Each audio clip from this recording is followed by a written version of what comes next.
Je vais maintenant expliquer pourquoi avoir 24 sommets corrige notre problème avec la couleur du cube. Je vais commencer en dessinant une face sur mon cube.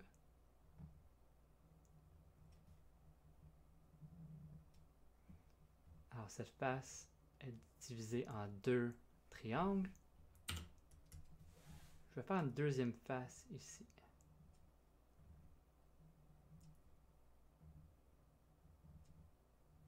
Et encore une fois, cette face est divisée en deux triangles. Moi, juste réessayer ça. Bon, c'est un peu mieux. Maintenant, je vais placer des sommets. Et au lieu de dupliquer des sommets dans chaque coin du cube, comme avec un cube à 24 sommets, où nous avions 3 sommets par coin, je vais juste placer 6 sommets comme si nous étions en train de construire un cube à 8 sommets. Qu'est-ce qu'un vecteur normal? Un vecteur normal est un vecteur qui est perpendiculaire à une face. Alors, prenons cette face.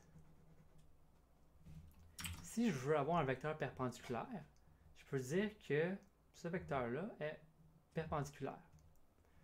Aussi dans l'autre sens, ce vecteur-là est également perpendiculaire. Le vecteur ici est perpendiculaire à la face. Ce vecteur aussi est perpendiculaire. Le vecteur ici, c'est perpendiculaire. Le vecteur ici est également perpendiculaire. N'oubliez pas que la position du vecteur dans mon dessin n'est pas vraiment importante. Un vecteur normal est une direction. Et une direction n'a pas vraiment de position dans l'espace. C'est vraiment juste une orientation. Mais pour simplifier les choses, nous disons que les vecteurs normaux sont normalisés. C'est-à-dire que la norme ou la longueur du vecteur devrait être de 1. Alors ici, j'ai plusieurs vecteurs avec des normes différentes. En réalité, pour être vraiment considéré un vecteur normal, je dois être, oui, perpendiculaire à ma face, donc à mon triangle ici, mais également avoir une longueur de 1 ou une norme de 1. Si je veux commencer à dessiner des vecteurs qui sont également perpendiculaires à cette face, tous ceux que j'ai déjà dessinés sont également perpendiculaires au deuxième triangle ici. Par contre, le vecteur ici, qui est perpendiculaire à cette face et à cette deuxième face, n'est évidemment pas perpendiculaire à cette face ni à cette face. En fait, si je veux des vecteurs qui sont perpendiculaires à ces deux faces en bleu, j'aurais plutôt dessiné quelque chose comme ça. Je vais réessayer une deuxième fois de faire une belle ligne. Bon, ça va être correct. Comme ça. Alors, le vecteur ici est perpendiculaire aux deux faces bleues et le vecteur ici est perpendiculaire aux deux faces roses. Alors, ce vecteur est un vecteur normal aux deux faces en bleu et ce vecteur est un vecteur normal aux deux faces roses. Chaque sommet dans Unity vient avec un normal. Alors, si je place un sommet, disons ici, je dois avoir un normal qui vient avec. Alors, un normal pour chaque sommet. Pas deux normaux par sommet, mais vraiment un normal par sommet. Alors, si je viens mettre un vecteur normal sur le sommet ici, alors disons que j'ai ma face du triangle, comme ça, et sur le sommet ici, je veux dessiner un vecteur normal, je viendrais faire ça comme ça. Et pour le sommet ici, je ferai la même chose.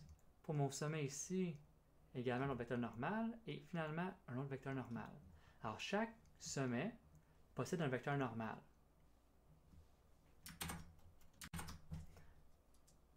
Si j'étais pour faire une moyenne des trois vecteurs normaux utilisés pour créer un triangle, j'aurais quelque chose comme le suivant. Alors disons que je vais le placer au centre ici. Je vais avoir la même chose. Si je prends ces trois vecteurs-là et je fais la moyenne, donc je les additionne ensemble et je fais la moyenne, ça va me donner un vecteur pareil. un vecteur normal dans la même direction. Ici, je vais juste le mettre au centre pour illustration. Avec l'autre triangle ici, si je prends ce vecteur-là, ce vecteur-là, ce vecteur-là, tous ces vecteurs normaux, je les additionne ensemble et je fais une moyenne, ça va me donner le même vecteur que j'ai à chaque point. Donc, la même chose. Maintenant, regardez le suivant par contre. Alors ici, ça serait quoi le vecteur normal sur le sommet ici? Ça serait celui-là. Puis ici, ça va être celui-là. Maintenant, pour mes faces en bleu, disons cette face-là, si j'étais pour calculer la moyenne des trois vecteurs normaux, ça ne me donnerait clairement pas un vecteur qui sort comme ça. Si on compare ici, la moyenne des trois sommets pour cette face me donnerait le même vecteur. Fait que le vecteur moyen est pareil ou identique au vecteur normal sur chaque sommet. Même chose pour ici. Mais c'est vraiment une autre histoire pour mon vecteur normal pour ma face en bleu. Ça ne va pas me donner ça. Clairement pas. Parce que si j'additionne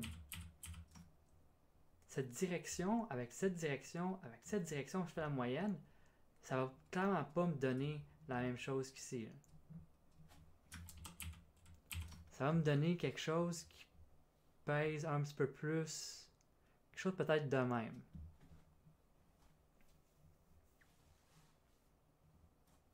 Je vais commencer à utiliser une nouvelle couleur en fait pour illustrer les vecteurs moyens. Disons quelle couleur serait appropriée. Je vais y aller avec un genre de mauve. Donc, la moyenne des trois vecteurs ici, je vais le montrer comme ça. Même chose ici. Et puis,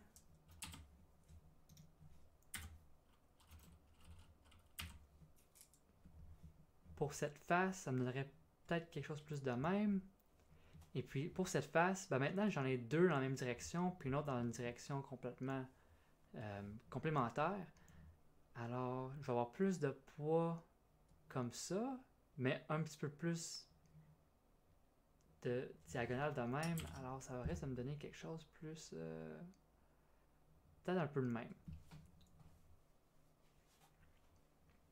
C'est quoi la pertinence de ces vecteurs normaux moyens? Donc, qui font la moyenne des trois vecteurs normaux pour un triangle. Le système qui va colorer les faces en utilisant une source de lumière utilise ces vecteurs mauves-là, ces vecteurs normaux, afin de bien colorer et bien mettre les ombrages sur les faces. Et puis nous voyons que la manière qu'on va appliquer les ombrages sur mes faces en rose va être vraiment différente de comment j'applique mes ombrages sur mes faces en bleu. Je viens de nettoyer le dessin et puis j'ai 8 sommets maintenant au lieu de 6 sommets. J'en ai 1, 2, 3, 4, 5, 6, 7, 8. J'ai un sommet en rouge foncé et un sommet en rouge vif pour signaler que j'ai deux sommets à la même place. Alors ici, j'ai un sommet 0, 1, 2, 3, 4, 5 par exemple. Mais à la position 3, j'ai un autre sommet. Donc j'ai sommet 3 et sommet 6. En fait, je pense que j'irai plutôt comme ça. J'ai 2 et 6. Et puis ici, j'ai 3 et 7. Alors supposons que le point en rouge vif est 3, mais le plus gros en arrière est 7. Alors j'ai 8 points et j'en ai deux, c'est des duplicats. 7 est un duplicat de 3 et 6 est un duplicat de 2. Maintenant, je vais commencer à mettre des vecteurs normaux pour chaque sommet. Alors pour ce sommet ici, je vais avoir un vecteur normaux comme ça. En fait, je vais le faire en vert. Alors ici, j'ai un vecteur normal. Ici, un autre comme ça. Supposons que la norme de chacun est bien de 1. Ici, j'en ai un autre. Ici, j'en ai un autre. Finalement, ici, j'en ai un comme ça. Lui, j'en ai un comme ça. Et vu que j'ai 2 sommets ici, et je dois avoir un vecteur normal par sommet, ben, je peux avoir mon vecteur normal pour 3, mais pour 7, je peux en avoir un autre comme ça. Et même chose pour 6, je peux en avoir un autre comme ça. Et maintenant, si j'étais pour commencer à mettre mes vecteurs moyens pour chaque triangle, donc je fais la moyenne du triangle 0, 1, 2, ça va me donner ça ici. La moyenne des vecteurs normaux pour le triangle, disons, sens horaire 3, 0, 2, ça serait justement un vecteur comme ça. Ici, pour l'autre triangle formé de 5, 3, 2, maintenant, j'ai ça. Et pour 5, 4, 3, mon autre triangle ici, j'ai ça. Alors, chaque vecteur moyen est équivalent au vecteur ou à un vecteur normal de son triangle. Alors, le vecteur ici, par exemple, est équivalent à ce point-là, qui est équivalent à ce point-là et à ce point-là. En fait, je dis point, mais j'aurais plutôt dire aux vecteurs normaux. Ici, ce vecteur est équivalent à ce vecteur normal-là, qui est équivalent à ce vecteur normal-là, qui est équivalent à ce vecteur normal-là. Et ainsi de suite, je crois que vous comprenez le concept.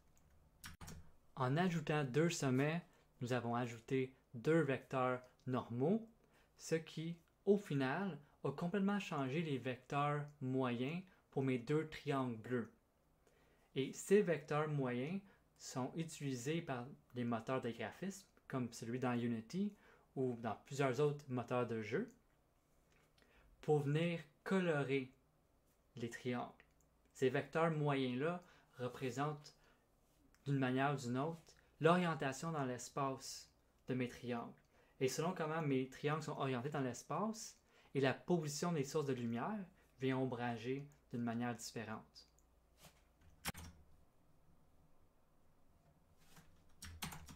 J'ai créé pour vous un outil qui s'appelle Show Normals Component. Comme le nom implique, cette composante montre tous les vecteurs normaux d'un maillage. En plus, elle montre les vecteurs moyens créés par les 3 vecteurs normaux de chaque triangle. Par exemple, je vais mettre le script ou la composante sur un cube de Unity à 24 sommets. En blanc, nous voyons les 3 normaux à chaque coin. Alors, j'ai un normal par sommet. Chaque coin contient 3 sommets. Alors, j'ai 3 normaux par sommet. Et en vert, c'est mes vecteurs moyens. Je peux venir ajouter mon Show Vertices Component pour avoir une vue encore plus chargée, avec plus d'informations. Et je peux mettre mon Shading Mode en Shaded Wireframe, qui va bien ombrager et colorer chaque triangle, mais également me montrer les triangles avec des lignes noires. Alors je peux voir que mes vecteurs moyens sortent de chaque centre de chaque triangle. Avec nos sommets et triangles, nous serions en mesure de calculer nous-mêmes les normaux pour chaque sommet. Ceci est fait avec un produit vectoriel. Alors si vous avez un peu de connaissance en algèbre linéaire, vous seriez en mesure de trouver un moyen de générer les normaux par vous-même. Par contre, ceci n'est pas un cours de mathématiques. Alors, nous utilisons la méthode Recalculate Normals disponible sur les types Mesh. Cette méthode va justement calculer les normaux pour nous autres et va générer tous les normaux pour chaque sommet. Un cube ne contient aucun courbe. Justement, les 6 faces d'un cube sont orthogonaux, c'est-à-dire que nous avons les angles droits un peu partout, pour expliquer ça de manière très simple. Mais prenez les 2 maillages que vous voyez tourner ici. Ces 2 maillages tournent à la même vitesse et sont identiques, mais celui à gauche contient des doublons pour les sommets. Alors chaque sommet est doublé tandis que celui à droite n'a pas de doublon. Chaque sommet est complètement unique. On n'a pas deux sommets à la même position dans l'espace. Ça peut paraître comme si le premier tourne plus vite, donc celui à gauche tourne plus vite que le deuxième, mais si nous allons en Shaded Wireframe, ou même en Wireframe, nous pouvons voir que les deux tournent à la même vitesse. Je vais mettre le script Show Vertices d'actif sur ces deux maillages et nous pouvons voir, comme que j'expliquais, celui à gauche contient des doublons. Alors ici j'ai 10-13, à cette position-là j'ai 6-9, ici 2-5, tandis que l'autre côté j'ai juste 2, 1, 22 et ainsi de suite. Et à cause que j'ai des doublons, je vais avoir des vecteurs normaux différents.